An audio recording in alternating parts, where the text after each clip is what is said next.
ಮನೆ ಮಾಡಿದೆ. ಇಡೀ ರಾಜ್ಯದಾದ್ಯಂತ ಕನ್ನಡದ ಕಂಪು ಪಸರಿಸಿದೆ. ಇಡೀ ರಾಜ್ಯದಾದ್ಯಂತ ಕನ್ನಡದ ಕಂಪು ಪಸರಿಸಿದೆ.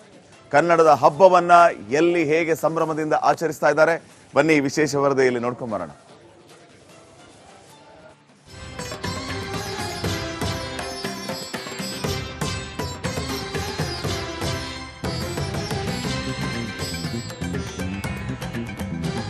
ಕನ್ನಡ ವಿಶ್ವದ ಪ್ರಾಚೀನ ಭಾಷೆಗಳಲ್ಲಿ ಒಂದು.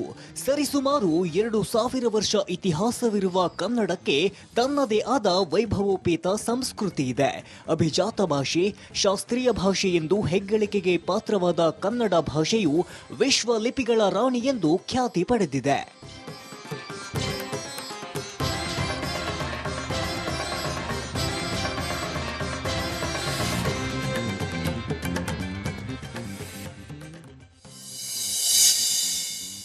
ಎಪ್ಪತ್ತನೇ ಕನ್ನಡ ರಾಜ್ಯೋತ್ಸವದ ಸಂಭ್ರಮ. ರಾಜ್ಯಾದ್ಯಂತ ಮೊಳಗಿದ ಕನ್ನಡದ ಕಹಳೆ.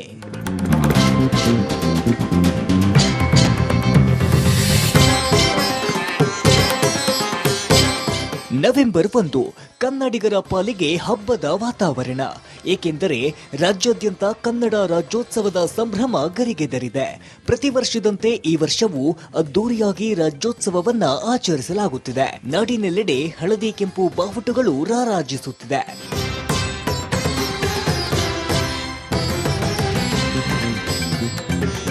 ಕುಂದಾನಗರಿ ಬೆಳಗಾವಿಯಲ್ಲಿ ಕನ್ನಡ ರಾಜ್ಯೋತ್ಸವವನ್ನ ಅದ್ದೂರಿಯಾಗಿ ಆಚರಿಸಲಾಗುತ್ತಿದೆ. ಚೆನ್ನಮ್ಮ ವೃತ್ತದಲ್ಲಿ ಸಾವಿರಾರು ಸಂಖ್ಯೆಯಲ್ಲಿ ಕನ್ನಡಿಗರು ರಾಜ್ಯೋತ್ಸವದಲ್ಲಿ ಭಾಗಿಯಾಗಿದ್ರು. ಕನ್ನಡದ ಹಾಡುಗಳಿಗೆ ಕುಣಿದು ಕುಪ್ಪಳಿಸಿದ್ರು.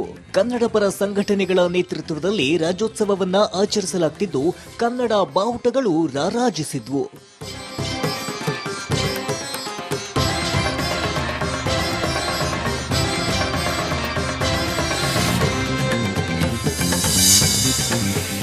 ಕನ್ನಡದ ಕಂಪು.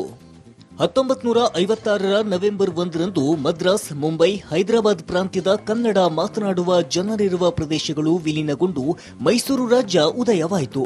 1973 ನವೆಂಬರ್ 1 ದೇವರಾಜ ಅರಸು ಮುಖ್ಯಮಂತ್ರಿಯಾಗಿದ್ದ ಸಂದರ್ಭದಲ್ಲಿ ಕರ್ನಾಟಕ ರಾಜ್ಯ ಎಂದು ಮರುನಾಮಕರಣ ಮಾಡಲಾಯಿತು.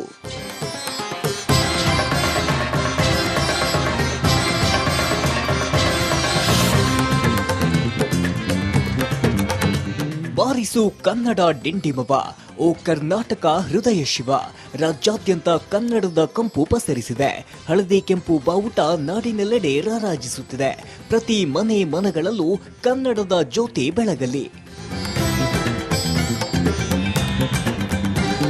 Bureau report, Republic Kannada.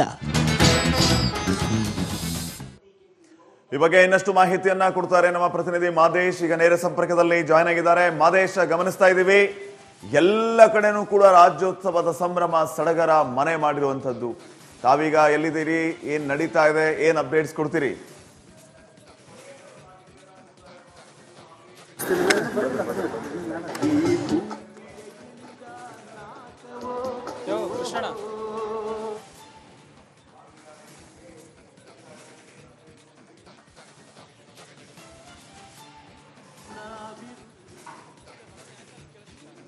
ಮತ್ತೆ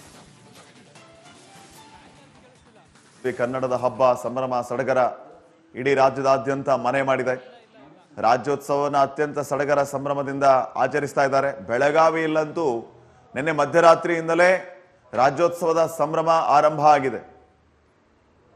ಆ ಹಬ್ಬದ ಸಡಗರ ಎಲ್ಲೆಡೆಯೂ ಕೂಡ ಮನೆ ಮಾಡಿರೋದು. ಡಿ ಕೆ ಶಿವಕುಮಾರ್ ಮನೆ ಮಾಡಿದೆ. ಇಡೀ ರಾಜ್ಯದಾದ್ಯಂತ ಕನ್ನಡದ ಕಂಪು ಪಸರಿಸಿದೆ. ಇಡೀ ರಾಜ್ಯದಾದ್ಯಂತ ಕನ್ನಡದ ಕಂಪು ಪಸರಿಸಿದೆ. ಕನ್ನಡದ ಹಬ್ಬವನ್ನ ಎಲ್ಲಿ ಹೇಗೆ ಸಂಭ್ರಮದಿಂದ ಆಚರಿಸ್ತಾ ಇದ್ದಾರೆ ಬನ್ನಿ ವಿಶೇಷ ವರದಿಯಲ್ಲಿ ನೋಡ್ಕೊಂಡು ಬರೋಣ.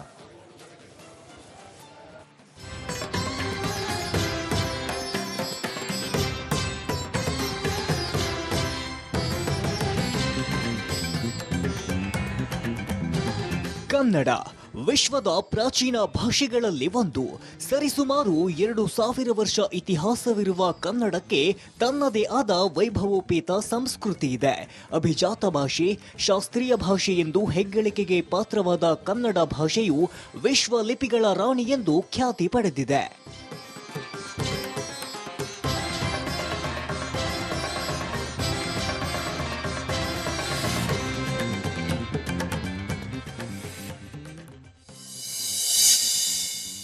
70ನೇ ಕನ್ನಡ ರಾಜ್ಯೋತ್ಸವದ ಸಂಭ್ರಮ.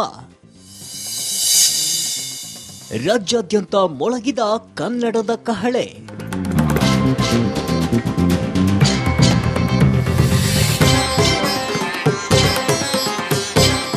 ನವೆಂಬರ್ 1 ಕನ್ನಡಿಗರ ಪಾಲಿಗೆ ಹಬ್ಬದ ವಾತಾವರಣ. ಏಕೆಂದರೆ ರಾಜ್ಯಾದ್ಯಂತ ಕನ್ನಡ ರಾಜ್ಯೋತ್ಸವದ ಸಂಭ್ರಮ ಗರಿಗೆದರಿದೆ.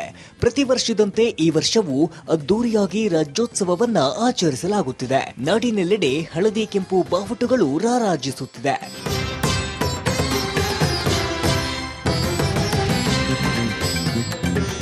ಕುಂದಾನಗರಿ ಬೆಳಗಾವಿಯಲ್ಲಿ ಕನ್ನಡ ರಾಜ್ಯೋತ್ಸವವನ್ನ ಅದ್ದೂರಿಯಾಗಿ ಆಚರಿಸಲಾಗುತ್ತಿದೆ.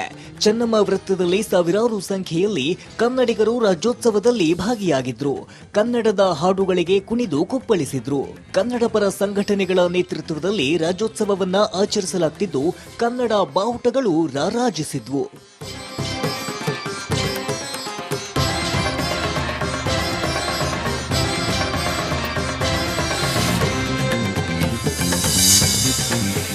ಕನ್ನಡದ ಕಂಪು. 1956ರ ನವೆಂಬರ್ 1ರಂದು ಮದ್ರಾಸ್, ಮುಂಬೈ, ಹೈದರಾಬಾದ್ ಪ್ರಾಂತ್ಯದ ಕನ್ನಡ ಮಾತನಾಡುವ ಜನರಿರುವ ಪ್ರದೇಶಗಳು ವಿಲೀನಗೊಂಡು ಮೈಸೂರು ರಾಜ್ಯ ಉದಯವಾಯಿತು. 1973 ನವೆಂಬರ್ 1ರಂದು ದೇವರಾಜ ಅರಸು ಮುಖ್ಯಮಂತ್ರಿಯಾಗಿದ್ದ ಸಂದರ್ಭದಲ್ಲಿ ಕರ್ನಾಟಕ ರಾಜ್ಯ ಎಂದು ಮರುನಾಮಕರಣ ಮಾಡಲಾಯಿತು.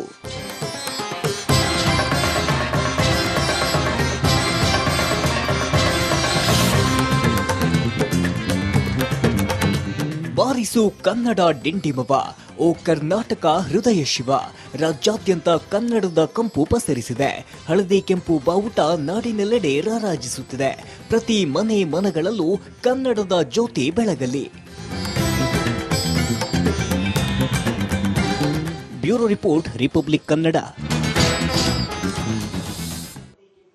ಈ ಬಗ್ಗೆ ಇನ್ನಷ್ಟು ಮಾಹಿತಿಯನ್ನ ಕೊಡ್ತಾರೆ ನಮ್ಮ ಪ್ರತಿನಿಧಿ ಮಾದೇಶ್. ಈಗ ನೇರ ಸಂಪರ್ಕದಲ್ಲಿ ಜಾಯ್ನ್ ಆಗಿದ್ದಾರೆ. ಮಾದೇಶ್, ಗಮನಿಸ್ತಾ ಇದ್ದೀವಿ ಎಲ್ಲ ಕಡೆನೂ ಕೂಡ ರಾಜ್ಯೋತ್ಸವದ ಸಂಭ್ರಮ ಸಡಗರ ಮನೆ ಮಾಡಿರುವಂತದ್ದು. ತಾವೀಗ ಎಲ್ಲಿದ್ದೀರಿ, ಏನ್ ನಡೀತಾ ಇದೆ, ಏನ್ ಅಪ್ಡೇಟ್ಸ್ ಕೊಡ್ತೀರಿ?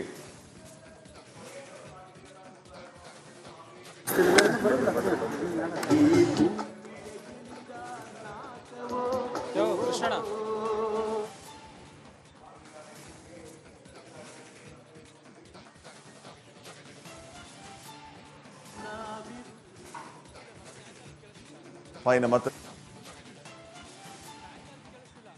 ಕನ್ನಡದ ಹಬ್ಬ ಸಂಭ್ರಮ ಸಡಗರ ಇಡೀ ರಾಜ್ಯದಾದ್ಯಂತ ಮನೆ ಮಾಡಿದೆ. ರಾಜ್ಯೋತ್ಸವನ ಅತ್ಯಂತ ಸಡಗರ ಸಂಭ್ರಮದಿಂದ ಆಚರಿಸ್ತಾ ಇದ್ದಾರೆ. ಬೆಳಗಾವಿಯಲ್ಲಂತೂ ನಿನ್ನೆ ಮಧ್ಯರಾತ್ರಿಯಿಂದಲೇ ರಾಜ್ಯೋತ್ಸವದ ಸಂಭ್ರಮ ಆರಂಭ ಆಗಿದೆ. ಆ ಹಬ್ಬದ ಸಡಗರ ಎಲ್ಲೆಡೆಯೂ ಕೂಡ ಮನೆ ಮಾಡಿರೋದು. D K Shivakumar